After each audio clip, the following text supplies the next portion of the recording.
वो करा जाता है जो दूर चले जाता है।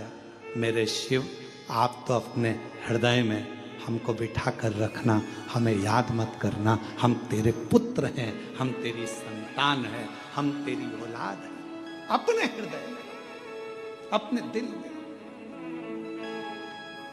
आज हम कृष्णेश्वर बाबा के दर्शन करने गए, और जब कृष्णेश्वर बाबा के दर्शन करने के लिए कृष्णेश्वर बाबा के मंदिर में पहुंचे हैं, तो बाबा से जाकर हमने एक ही बात कही, हाथ जोड़कर उनसे स्पर्श करते हुए कहा, बाबा बड़ी करुणा करी आपने। ये कथा आपकी गोद में हो रही है, बेरुल में हो रही है। कृष्णेश्वर बाबा, इस कथा को मैं किसी को सुनाने नहीं आया हूं, केवल आपको सुनाने आया हूं।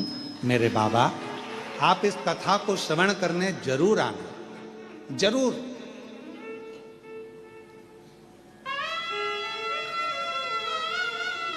आप इस कथा को श्रवण करने जरूर आना।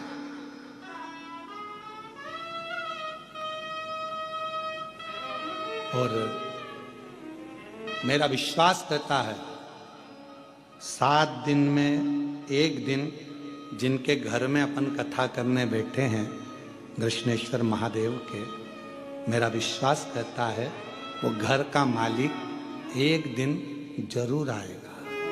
विश्वास कर, मिलने, देखने, आनंद के साथ। आप दिल से, बाबा हम आपको याद करें, पर आप याद मत करो। आप तो हमको अपने दिल में रखो। याद उसको किया जाता है जो दूर होता है। आप हमसे दूर रहते हैं इसलिए हम आपको याद करते हैं, पर हम तो आपके भक्त हैं, आपके दिल में रहना चाहिए। आप हमें याद मत करो, याद करोगे तो निपट जाएंगे हम।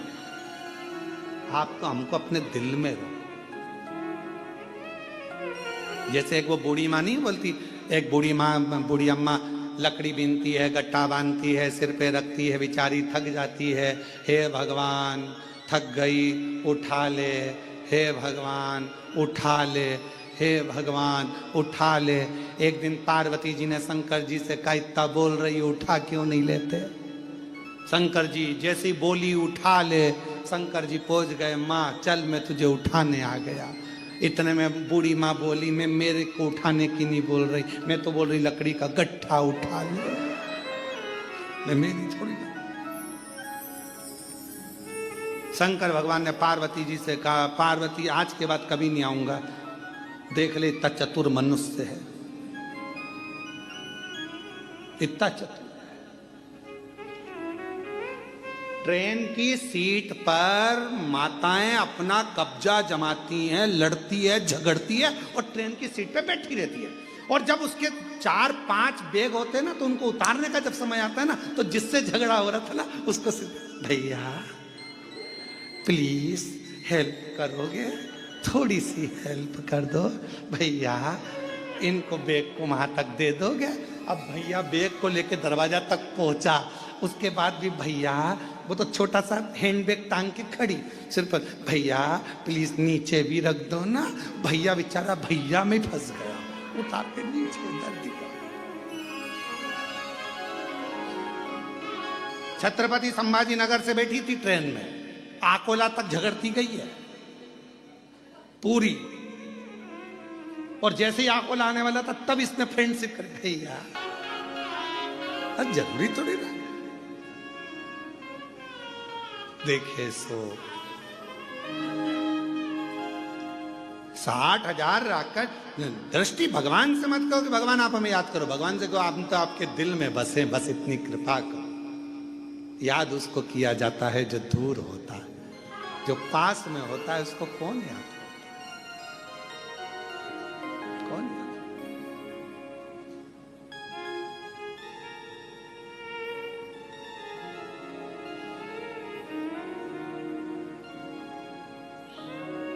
अब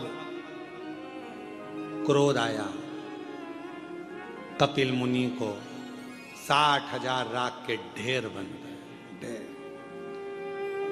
जब 60,000 राख के ढेर बने, सब जलकर भस्म हो गए। कौन राजा सगर को बताए कि तुम्हारे पुत्र जल गए हैं, भस्म हो गए हैं, राख के ढेर बन गए हैं कपिल मुनि के आश्रम में? कौन बताने जाए? कोई नहीं गए। सब जल गए तो बताए कौन? अब राजा सगर की पहली पत्नी के पूरे बेटे मर गए, भस्म हो गए। राजा सगर की दूसरी पत्नी सुमति का एक बेटा था। राजा सगर ने उस दिलीप को भेज दिया, जाओ।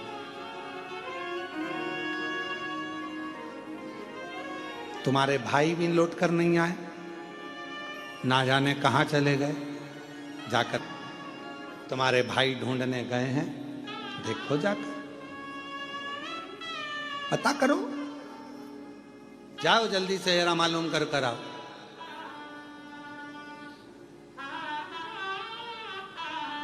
पितृपक्ष की देव पितृ श्री शिव महापुराण बेल्लूर से जो चल रही आस्था चैनल पर लाइव ऑनलाइन, उस कथा का मूल बिंदु समझना। घी और गुड़ का, धूप का मतलब क्या होता, उसका कितना फल होता, समझ। ढूंढ रहे हैं राजा सगर के पुत्र दिलीप, ढूंढ रहे हैं, पर ना 60,000 भाई मिल रहे हैं, ना अश्वमेध यज्ञ का अश्व मिल रहा, नहीं मिल रहा। तब आखिरी में ढूंढते ढूंढते वशिष्ठ ऋषि के पास राजा दिलीप पहुंच गए। हाथ जोड़कर प्रार्थना करी, गुरुवर ढूंढते ढूंढते मैं थक गया, ना अश्व मिला, ना मेरे 60,000 भाई मिले, कृपा करी। ना मेरे भाई मिल रहे हैं 60,000, ना अश्वमेध यज्ञ का अश्व मिल रहा है। आप करुणा करें, आप कृपा करें, आप दया करें, कुछ तो करिए बाबा, कृपा करिए बाबा। वशिष्ठ बाबा ने नंदनी गाय को बुलाया। नंदनी गाय को बुलाकर दिलीप के सामने नंदनी गाय के दूध को धोआ, दूध का घी बनाया और घी बनाकर उसको नंदनी गाय के गोबर के कंडे को बनाकर थापकर, उस गोबरी को सुखाकर, उसको जलाकर, उसमें गाय का घी और थोड़ा सा गुड़ डालकर उसका धूप निकाली और राजा दिलीप से कहा, दिलीप ये गाय का घी का धुआं जहां जाए इसके पीछे जा, ये वहीं जाकर रुकेगा जहां पर वो अश्वमेध यज्ञ का अश्व होगा, और तेरे 60,000 भाई जहां होंगे वहीं रुकेगा, वहीं। कई लोग कहते पितृपक्ष में घी गुड़, घी शक्कर गोबरी पर, कंडे पर जलाकर क्यों छोड़ना, क्यों? कई लोग कहते मम्मी ओल्ड फैशन, हमारे को हम नहीं करेंगे मम्मी, हम नहीं। क्यों? वशिष्ठ बाबा ने कहा ये धुआं, इस घृत का धुआं वहीं जाकर रुकेगा जहां तेरे 60,000 भाई हो। ये घृत का धुआं वहीं जाकर रुकेगा जहां पर वो अश्वमेध यज्ञ का अश्व होगा। और मेरी जीजियों, मेरी बेटियों, मेरी माताओं, मेरी भाभियों, मेरी बहुओं, मेरे भाई, मेरे बहन, मेरे जीजाओं, मेरे पिता तुल्य बुजुर्गजन, मेरी माताओं, श्राद्ध पक्ष में अगर थोड़ा सा भी कंडे को जलाकर, गाय के गोबर को सुखाकर, उसका कंडे पर अगर थोड़ा सा घृत, गाय का घी और गुड़ दिया है, तो उसका धुआं तुम्हारे घर से निकलकर आपके पूर्वजों तक पहुंच ही जाता है। उस धूप का फल पहुंच, वो धूप का फल पहुंचता है। हे राजा दिलीप, जाओ इस धुएं के पीछे पीछे जाओ। राजा दिलीप चल दिए, धुआं आगे। और हमारे यहां शिव महापुराण में तो धुएं की बड़ी महत्वता है, क्योंकि भगवान शंकर का नाम ध्रुमबान है और माता पार्वती का एक नाम ध्रुमावती है। आज भी दतिया में, जबलपुर के पास धूमा गांव में मां ध्रुमावती माता के दर्शन होते हैं। शिव जी का एक नाम ध्रुम है, ध्रुमवान।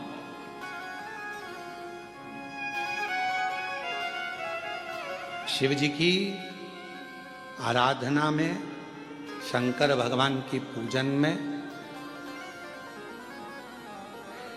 गाय का गोबर, देसी गाय का गोबर सुखाकर कंडा बनाकर गोबरी बनाकर उस पर थोड़ा सा गाय का घी डालकर और गूगल, बाजार में मिलता है गूगल थोड़ा सा डालकर, यदि कोई शंकर जी की आराधना 21 दिन तक उस धुएं को साक्षी बनाकर मूल मंत्र का जाप श्री शिवाय नमस्तुभ्यम के साथ अपने मन की कामना यदि कोई करता है तो ध्रुमेश्वर महादेव और माता ध्रुमावती उसका कल्याण जरूर करती है।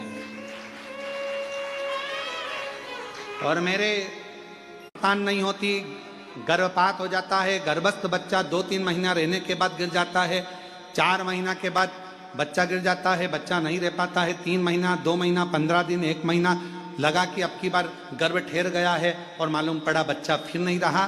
तो जिसके गर्भस्थ तकलीफ रहती है, गर्भ में गांठ हो गई, बच्चेदानी में गठान हो गई, या चेस्ट में गांठ हो गई, या गर्भस्थ कोई तकलीफ हो गई, तो हम निवेदन करेंगे कि आप प्रयास करो, कोई से भी 21 दिन छाट लो कि इस दिन में कोई 21 दिन तक नियम धारण करना। उस बीच में अगर रजोधर्म आ जाता है तो घर का कोई व्यक्ति करे, पर 21 दिन तक वो नियम धारण कर ले। देसी गाय का गोबर का कंडा, गोबरी सूखी हुई, उसको छोटा सा टुकड़ा जला लो, जलाकर उसको एक छोटे से दिया पात्र जो भी हो उस पात्र में रखकर देसी गाय का घी थोड़ा डालकर, गूगल डालकर उस धुएं की लो में एक ज्योति को प्रकट कर कर, अर्थात एक दीपक उसके सामने प्रकट कर कर और श्री शिवाय नमस्तुभ्यम का जाप कर कर पंचाक्षर मंत्र नमः शिवाय, षडाक्षर मंत्र ओम नमः शिवाय या मूल मंत्र अपने गुरु का कोई स्मरण कर कर जब आप उस ध्रुमेश्वर महादेव के सामने ध्रुमावती की साक्षी में कुछ मांगोगे तो वो पूर्ण जरूर करता है, पूर्ण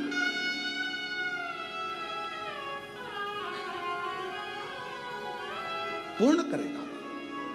बोल ध्रुमेश्वर महादेव की, ध्रुमावती माता की। ध्रुमेश्वर महादेव और ध्रुमावती माता ये धुएं के रूप में प्रकट हुए, धुएं के रूप।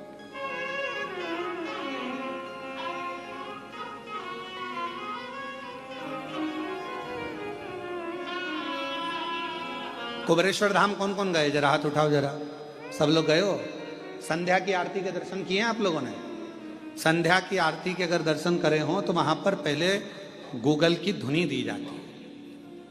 शिव जी की आरती जब होती है तो उसमें धुपाड़ा लगाया जाता है, उसमें गूगल छोड़ा जाता है, धूप छोड़ी जाती है और उस धुएं की साक्षी में प्रथम आरती धूप की मेरे शंकर भगवान की, उसके बाद में फिर दीप आरती। आरती में आपने दर्शन करा होगा कि धूप की आरती के बाद धूपाड़े को रख दिया जाता है, उसके बाद दीप आरती होती है। पर हमारे कुबेरेश्वर धाम में धूप और दीप दोनों आरती साथ में होती है। ध्रुपेश्वर महादेव, धुमेश्वर महादेव की भी, मतलब अर्थात धूप से आरती, और दूसरा ज्योति में जो त्रिलिंग होता है इसलिए ज्योति की आरती, ये दोनों एक साथ उतरती है, दोनों साथ चलती है। पर शुरुआत ध्रुमेश्वर से हो जाती है। और शंभु शरणे पड़ी मांगू घड़ी रे, दुख काटो दया करी ने दर्शन आपो। शंभु शरणे